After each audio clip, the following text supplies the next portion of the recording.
Hello friends, आज આપણે ફાલુદા બનાવીશું। એમાં મેં 750 ગ્રામ દૂધ લીધું છે। હવે આપણે દૂધ ઉકળવા દઈશું।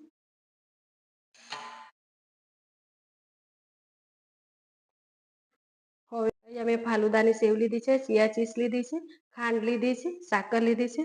હવે આપણે ઉકળવા લાગ્યું છે એટલે હવે આપણે નાખી દઈશું।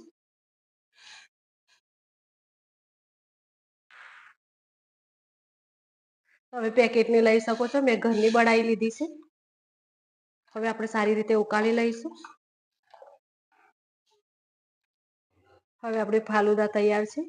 હવે આપણે અડધો કલાક માટે ફ્રીજમાં મૂકી દઈશું।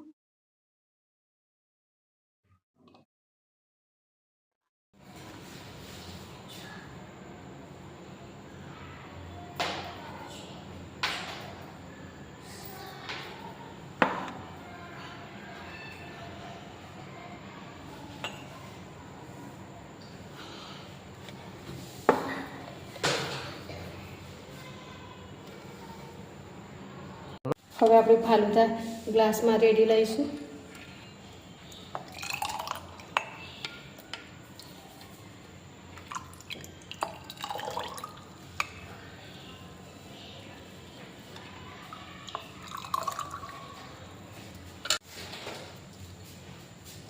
હવે આપણે આઈસ્ક્રીમ નાખીશું।